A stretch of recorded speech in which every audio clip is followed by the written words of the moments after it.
Now we're on the last day flying the coop, day 3.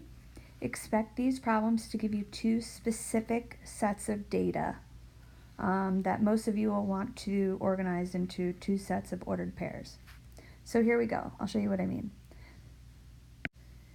It says here that the hydrologists that work for Utah State are given the task to track our mountain's snowpack. By collecting data on Utah's snowpack, the hydrologist can predict whether or not the state will have enough drinking water, to last us throughout the remainder of the year. By the way, this is a real thing. I Googled this.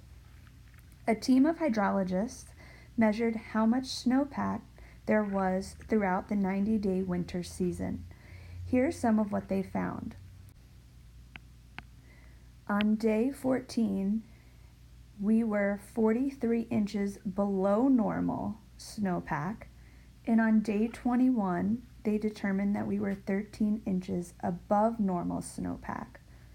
We want to know when we will have 100 inches above normal snowpack. So, in case you don't know, the state of Utah needs to have a surplus, or we need to be over our snowpack totals so we have enough drinking water throughout the whole year. So this is just me organizing my data. I'm going to go through and highlight some information that seems important.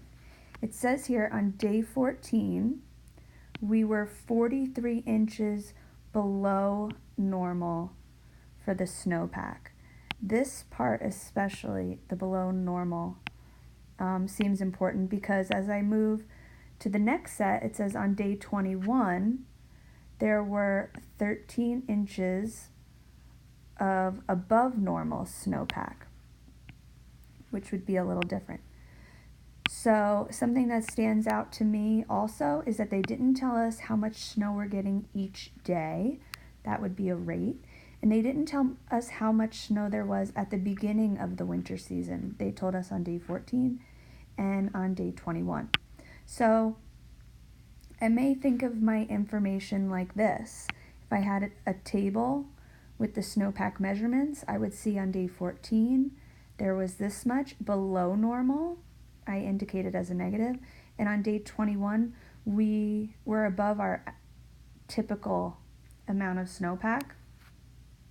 Or maybe on a graph, it would look something similar to this, where I have my snowpack measurements, and on day 14, I am negative 43 inches of snow, while on day 21, we were above with 13 inches above normal.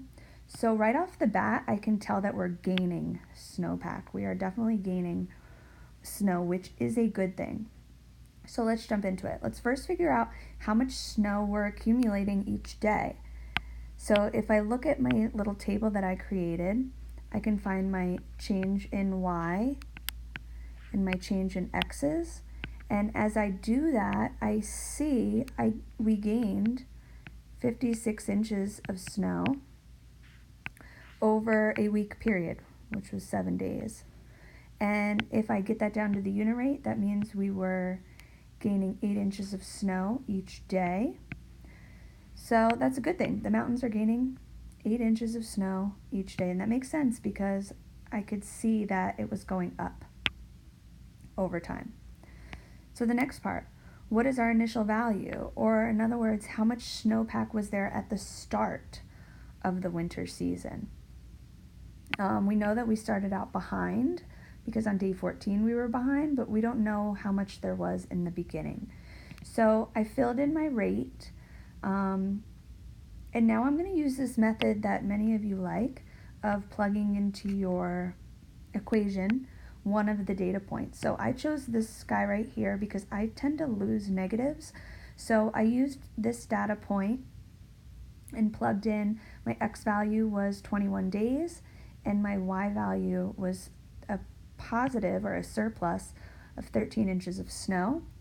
And as I go through and I solve for B, I find that our initial value was negative 155, which tells us that we originally had 155 inches of below normal snowpack. And I said below normal because it was negative.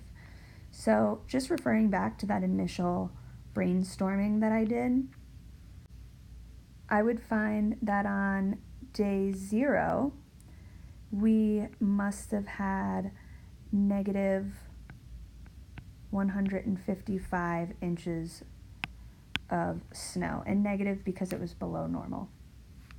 So moving on, write an equation to represent this model. Now I have all my pieces. So I started out with my y equals mx plus b. My rate of change, it's gaining 8 inches of snow each day per day. X is my days, and y represents our initial value of snowpack. And we started out with a negative amount. That's my initial value there. And now finally, the ultimate question that we are tasked with finding. When will we be 100 inches above normal for the snowpack? The hydrologists need to predict things like this. So I started with our general equation. Since they're asking us to find when we will be 100 inches above normal, I refer to my equation and I see that y represents inches of snowpack. So I'm going to substitute that for y, and I left it as a positive 100 because we're above normal. And then I simply go through and I solve for x. And as I get x alone, I find that x is 31 point blah blah blah days.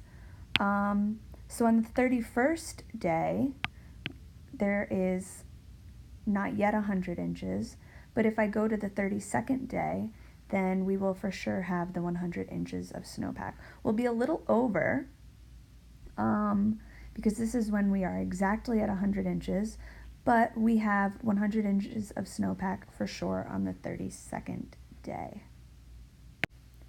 So as a quick recap, I noticed in this problem they did not tell me how quickly the snow was falling, nor did they tell me how much snowpack we had in the beginning, but instead they gave us 2 specific sets of data that I chose to organize as a table, or some of you may choose to interpret as 2 sets of ordered pairs, with inches of snow being our dependent variable because it depended on how many days have passed.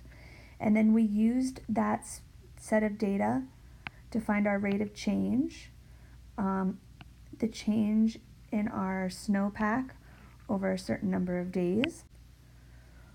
Once I knew that it was gaining 8 inches of snowpack each day, I used that as my rate of change and used one data point.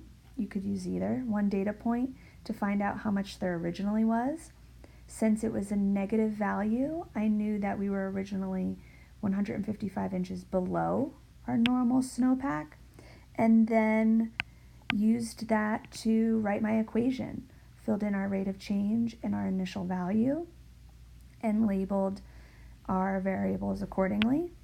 And then finally, when they asked us to predict when we will have 100 inches of snow, I plugged that in for y because y represented our amount of snowpack, and found that it was approximately 31 days, but on the 31st day we wouldn't quite have enough, so I bumped my answer up to the 32nd day, which is when we would have at least 100 inches of snowpack.